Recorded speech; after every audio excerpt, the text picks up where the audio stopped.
Election fatigue forgotten. These were scenes of celebration which many Labour voters might not have anticipated when this electoral race crossed the start line. The days when political observers and members of his own party doubted Jeremy Corbyn's ability to turn round what appeared then to be a foregone conclusion and to defy predictions of a Tory landslide.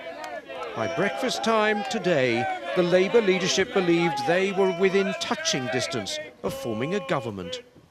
We've consolidated our position. The Conservative Party now seems to be falling apart. The Prime Minister, a number of Conservative MPs now are either saying our position is untenable. I think the Labour Party now is the only party that can offer stable government. So we're offering ourselves as a minority government to enable us now to, well, start the Brexit negotiations and also start to transform and rebuild our society.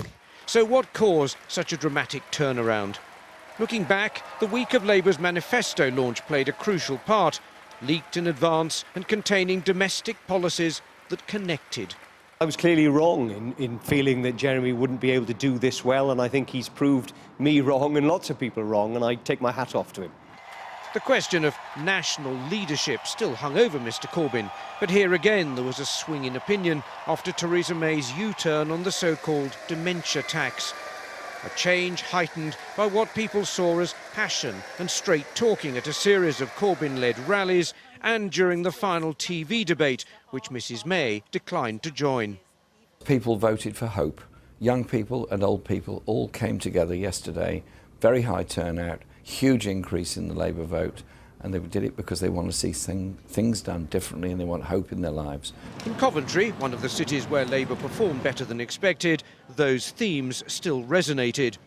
I hear a lot of people, kind of friends and stuff, talking about it's better for the underprivileged, and which is excellent. I think it's what society ultimately really needs. A lot of my friends went out to vote, and we all went for the Labour Party because it does affect us.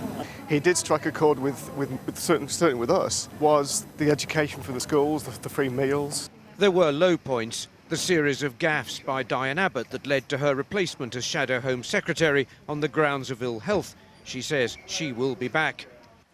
Mr Corbyn's long-held beliefs on nuclear weapons and concerns over his record on security issues also presented hurdles, as did his bumpy ride on Woman's Hour, when he struggled to find the figures which supported Labour's plan to offer free childcare. So how much will it cost? I'll give you the figure in a moment. You don't know it? But the public were warming to the Labour leader in greater numbers, and yesterday that change of heart was reflected in the polling booths. One word didn't crop up in my conversations this morning: Brexit. Labour voters did acknowledge that extricating Britain would now be an even knottier problem, but they said when it came to casting their vote, issues closer to home were a deciding factor. Robert Hall, BBC News, Coventry.